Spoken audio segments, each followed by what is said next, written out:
Greetings and welcome back to Room 303 and our chats with Emily as we're calling our readings through the poetry of Emily Dickinson. We turn now in the Johnson edition to poem number 189.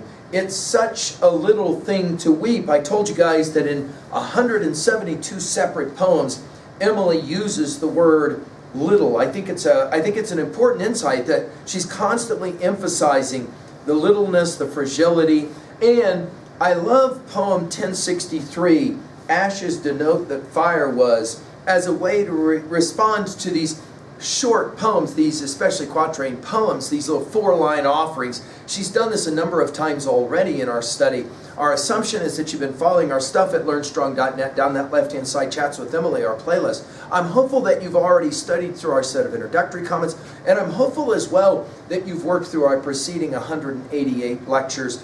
We just finished with 188, poem 188, Make Me a Picture. Now, when this poem was published in 1896, it was actually titled Life's Trades. And that word trades is a fascinating word. I mean, it ends up here. You could make the argument that this is another theodicy. This is another question of the pain and suffering, the weeping and the sighing will be the language of this poem in life. Now, Emily, as we said in our biography information on Emily knows a thing or two about pain, about suffering, about loss. And many of the poems we've studied have already dealt with this question. Let's enjoy the poem. It's such a little thing to weep, so short a thing to sigh, and yet, by trades the size of these, we men and women die. Now, it is, I think, significant that we begin with weeping and then we move to sighing.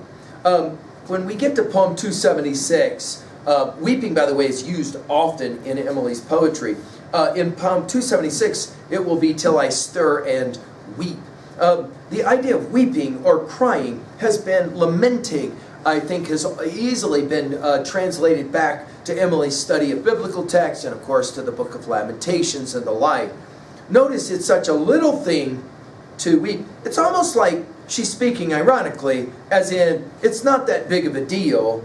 And then she uses the word short, so she goes from little to short. So short a thing to sigh. Now, of course, Hobbes had said in Leviathan that life is brutal, short, and harsh, and no question, Emily's playing a similar game here. Notice, so short a thing to sigh. Now, in poem 23, you'll remember, I set me down to sigh. In 25 different poems, sighing is mentioned.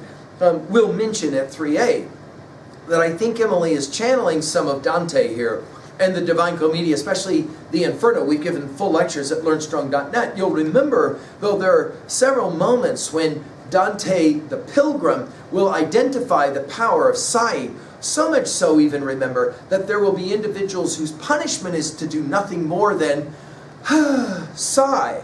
And it will be that kind of sighing that will be captured, as we've said elsewhere, in T.S. Eliot's Hollow Men. We are the hollow men, we are the stuffed men, leaning together, headpiece filled with straw.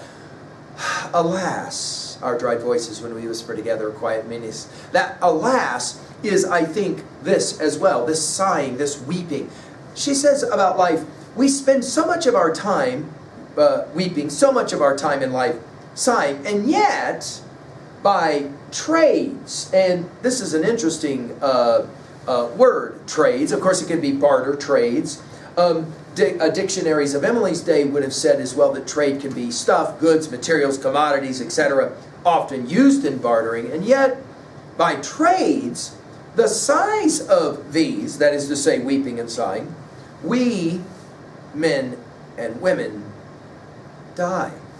Now, what exactly is it that Emily is saying? And some of you will say, well, this is a very kind of stoic, Marcus Aurelius-like set of 4 lines.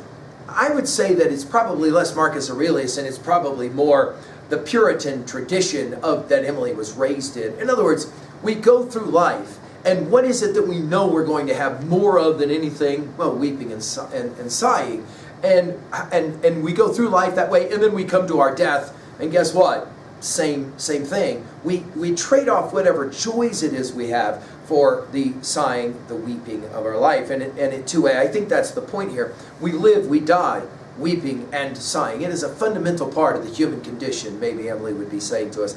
At 2b, I think it's profound, this word choice, especially of little and short. At 3a, I mentioned Dante's Divine Commedia. I would also mention Conrad's Heart of Darkness. We've given lectures at learnstrong.net over this classic text. Do you remember that one? That line, we live as we dream alone. And I think there is something about that. Although she mentions men and women, we're all in this project together. And yet, what is this project? It's a lot of crying, it's a lot of weeping, and it's a lot of sighing as well.